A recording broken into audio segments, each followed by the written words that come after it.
నమస్కారం అండి, నా పేరు డాక్టర్ సువర్చల. జీవా ఫర్టిలిటీ సెంటర్స్ లో సైంటిఫిక్ డైరెక్టర్ ని. సంతానలేమి సమస్య మహిళల వల్లనే అవుతుందా అనేది ఈ మధ్య కాలంలో కూడా అడుగుతుంటారు. ఫ్యామిలీస్ వచ్చినప్పుడు, అత్త మామలు వచ్చినప్పుడు ఈ ప్రాబ్లం కోడల్లోనే ఉందా అనేది ఇప్పటికీ అడిగే జనాలు ఉంటారండి.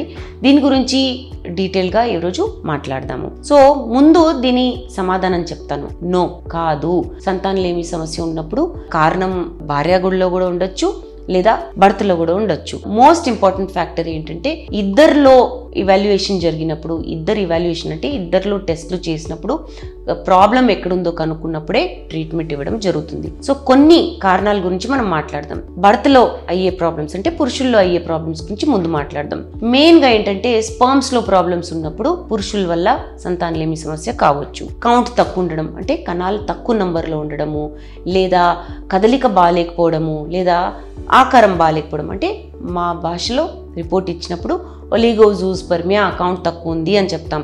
కదలిక బాలేనప్పుడు అస్థినోజూస్పర్మియా అని చెప్తాము, లేదా టెరటోజూస్పర్మియా ఆకారం బాలేదని చెప్తాము. కణాలు లేవనుకోండి, అలాంటప్పుడు అజూస్పర్మియా ఉంది అని చెప్పడం జరుగుతుంది. సో ఈ కారణాలు ఉంటే సంతానలేమి సమస్య అవ్వచ్చు. ఇవి కాకుండా రీప్రొడక్టివ్ ట్రాక్లో అంటే ట్యూబ్స్లో ఎక్కడి నుంచి అయితే స్పర్మ్స్ బయటికి వస్తాయో అక్కడ ఎక్కడైనా బ్లాకేజ్ ఉందనుకోండి, అలాంటప్పుడు కూడా పురుషుల వల్ల సంతానలేమి సమస్య కావచ్చు. ఇవి కాకుండా హార్మోనల్ ఇంబ్యాలెన్సెస్, జెనెటిక్ ప్రాబ్లమ్స్ ఉండడము, లేదా లైఫ్ స్టైల్ ఇష్యూస్ వల్ల కూడా పురుషుల వల్ల సంతానలేమి సమస్య కావచ్చు.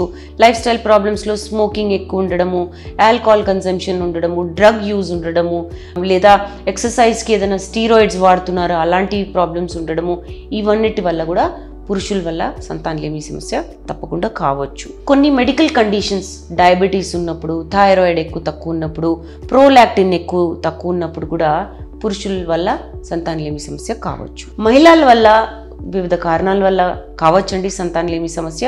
అండం సరిగా విడుదలవ్వకపోవడం, ఓవిలేటరీ డిస్టర్బెన్సెస్ అంటారు, polycystic ovarian disorders, endometriosis, tubal blockages, uterine abnormalities అంటే గర్భసంచిలోనే అబ్నార్మాలిటీ ఉందనుకోండి, అలాంటప్పుడు దాని షేప్లో, సైజ్లో, దాని లోపల ఉన్న వాతావరణంలో ఏదైనా ప్రాబ్లం ఉన్నప్పుడు, లేదా ఇన్ఫెక్షన్ ఉన్నప్పుడు, పెల్విక్ ఇన్ఫ్లమేటరీ డిసార్డర్స్ అంటారు, ఆటో ఇమ్యూన్ డిజీజెస్, జెనెటిక్ కారణాల వల్ల.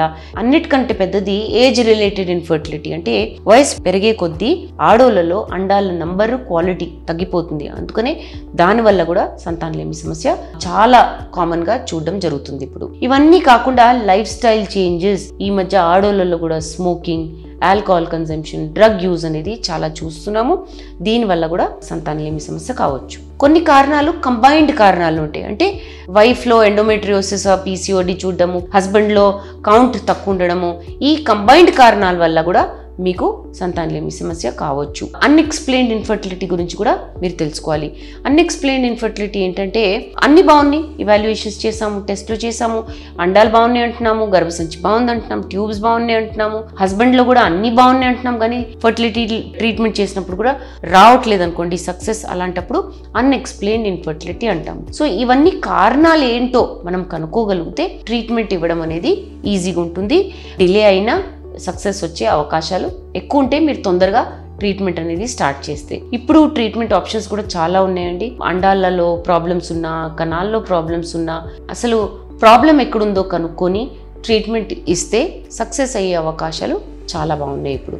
దీని గురించి ఇంకా వివరాల కోసం తప్పకుండా జీవా ఫర్టిలిటీ సెంటర్స్కి విచ్చేయండి. Thank you. చాలా థ్యాంక్స్ అండి మా వీడియోస్ చూస్తున్నందుకు. మరిన్ని ఇలాంటి ఇంట్రెస్టింగ్ వీడియోస్ కోసం మా ఛానల్ని తప్పకుండా సబ్స్క్రైబ్ చేయండి. Thank you.